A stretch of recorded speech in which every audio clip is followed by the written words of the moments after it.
All right, let's just jump right into it. We're going to go right to Chicago, who is secretly having, if some of these rumored transfers go through, is secretly having a very good season, off season rather. Ezra Hendrickson takes over for his first year in Chicago, taking over a team that finished 12th in the East last year, just above our good friend Cincinnati, 9-18-7, 34 points. He also finished over TFC, but we always like to bring out how bad Cincinnati is. Projected 11 is going to be different and interesting with the way that Ezra lines up here. However, if you're going to go basic 4-3-3, which is kind of where that's where I tend to go, and you can correct me if you think I've missed something here. Gaga Slonina in between the sticks with Espinoza, Chizikos, Pineda, and Navarro making up a back four. Jimenez, the other Navarro, and Gutierrez as a midfield three. And then Fabian Herbers, Kasper Shabilko, newly in from Philadelphia, and where it hasn't been official yet as of Sunday, February 6th, but Xherdan Shaqiri at left wing. What do you think about that lineup right now? Well, I can tell you right off the bat that you got the goalkeeper spot wrong, because I don't care if they have Gaga Slonina on the team. Spencer Ritchie is on this team and will absolutely be making appearances because I'm now this is Jason's new favorite team, so Spencer Ritchie has to be in goal. It has. It's. Listen, I don't make the rules. No, I think that's pretty spot on. I think that's pretty much how I would see them lining up as well. Although there is a distinct lack of Wyatt Omsberg in there. You really want me to hang up this call, don't you? All right. Well, you think that this is going to be the starting lineup? You've talked about some of their transfers. Did they get better this window? Do you think they improved? It's weird because you look at the group of guys that they've brought in, and you would absolutely say, yeah, like this is a good group that's coming in, especially if they land Shaqiri. They have Shabilko, Chizikos, but they did lose a lot of their most productive guys. I mean, granted, they finished 12th, so how productive can these guys actually be? That's kind of the way I went about it. Yeah, so I mean, they lost Baric, who obviously had a really rough season last year. Stojanovic, who was actually probably their best player, arguably, last season. And they lost Madron, who was I feel like he was the guy. Yeah, I mean, he was their heart and soul in the midfield. I'm gonna say they do get better, just because it seemed, while those three core guys seem to be pretty good players, they didn't seem to just click together. So why not give it another shot with a new group?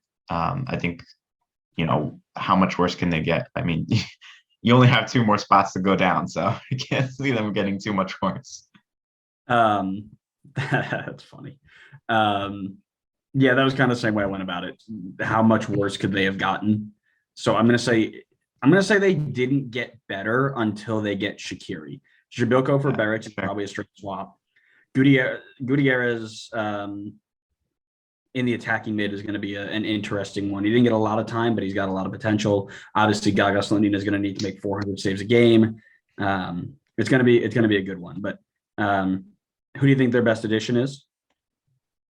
Oh, I'm sorry, I skipped the question. We'll go back to it. Okay. I want to say that. What'd you say? Best addition. Go ahead.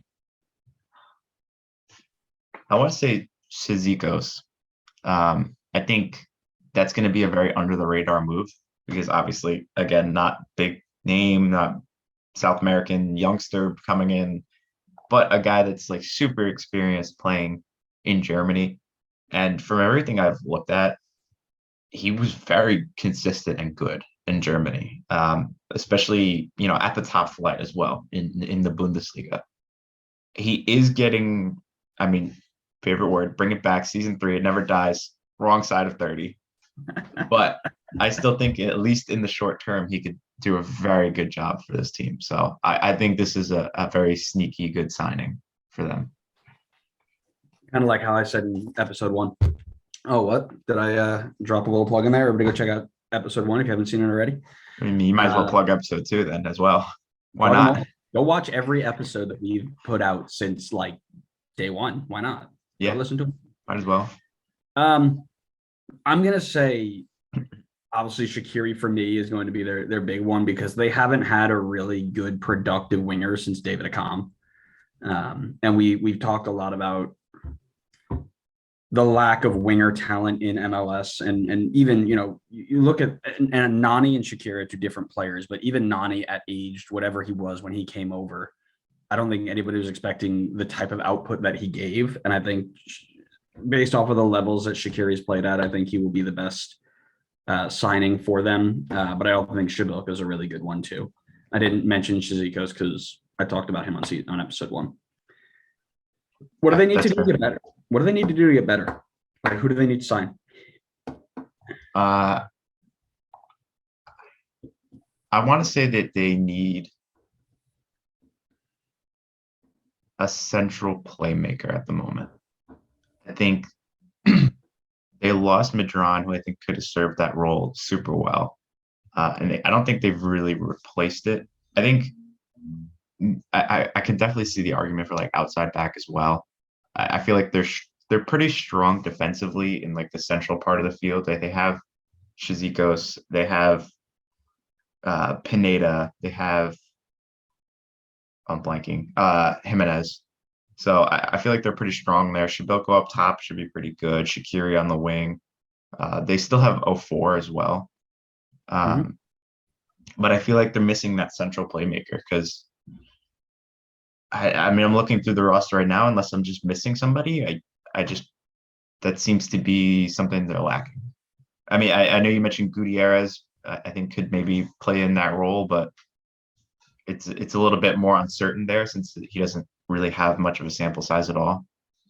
So I definitely, if that's the way they want to go is playing the youngster, obviously that's very MLS 4.0 of them. But I would just say that's the most uncertain position for me. So I would probably say that or probably fullback. Yeah, I went kind of the same thing. Center mid depth across all types of central midfielders. So you're pretty solid on your DM, but you've got 6. I'll say 6. 2 of them are 3. Actually, 4 of the 6 defensive midfielders are players who came through your academy system, which is great, but are all under, I believe, 20 years old. And the only center mid of those 6 who has more than 15 starts over the last 2 seasons is Gaston Jimenez. So definitely need one more piece. And I'm sure that there is somebody who's going to be there. I just don't know who it is. There's also the idea of them going into a 5-back system, throwing Carlos Terran in the middle of the 5-back, letting the wing backs go up, and then using just Navarro and Jimenez as kind of like the central players. And then Shibilko comes in and plays hold up, or even, I mean, really, you could probably put Shaqiri into that playmaking role. I'm sure he's got the ability to do it. Very Maxi Morales-esque, not in the same sense of his ability, but you might be able to pull that off and then go ahead and throw a second striker up there. Go ahead, throw a 4 next to Shibilko. And that's going to be a big question for Ezra to figure out, right? Yeah. Their biggest loss to me, the player who is going to hurt them the most, is Alvaro Madron. I think who scored rated him as the best player. But again, that's not saying much on last year's team. But losing him and then losing Beric as well, you've got 19 goal contributions you're missing from a team that scored like 30 goals. So Madron kind of was a big playmaker, put everything together. It's going to be tough to replace him, but we'll see how that works. Yeah, that was my pick too. I also think Madron is probably their biggest loss. Nice. All right, who are you watching? 2022 player to watch. Come on, it's too easy. It's too easy. I have to say Slanina. It has to be. Herbers. Huh? Fabian Herbers. No, nice try. Yeah, it's got to be Slanina this year. I think his small sample size last year, granted it was small, was superb, Yep. despite the fact that Chicago was still bad. But a full season watching him play at that level would be so fun to watch and absolutely earn him, the well-deserved rumored move that he has been getting to Europe. So, Yep, I agree. That's my same pick for that same reason. um, biggest question for me: how quickly can they get this team to work together? You've got massive turnover from last year. You're missing Madron, Calvo in the back, Stojanovic, Aliseda, Beric, Kapelhoff. You brought in Shaq. You brought in Jabilko. You brought in, Chizikos. You brought in all these different players, and Navarro got a quarter of a season to impress. But how quickly, with a new coach, can you get these guys playing together? The speed at which you are able to turn that over will be what determines their success this year. yeah, my question going into the season is, are the young guys up for it? I think this is a team that is ripe for chances for these young players like Pineda, Slanina, Gutierrez. If they get the game time that it looks like they may be able to get, are they going to be up for the task? Are they going to take it and, utilize it well? Or are we going to see bits of inexperience showing and see Chicago slide down the standings again? Fair, totally fair. All right, where do they finish? I don't see Chicago making the playoffs this year. Oh, I think that there is a lot of turnover. I still think that their team is pretty young, with the exception of a couple players. So I think there'll still be some growing pains this season. I see them probably somewhere between ninth and no, I don't want to give that big of a range. I'm going to say between 10th and 13th. boo, mean. I've got two ranges here, one with Shaqiri, one without Shaqiri. Without Shaqiri, 9th to 12th. I think they're low. I think they miss out. I dropped my eraser. Hold on. 6th to 9th if they get Shaqiri. I think they might sneak in. That's a bold claim. Am I giving a spoiler for one of my bold predictions? I don't know. But I think something special is happening here. I'm telling you. 2017, German center back. They might need an improved midfield. New striker that's a big target guy who's got prolific goal scoring ability and a decent winger. The cards are lining up here. I'm just saying.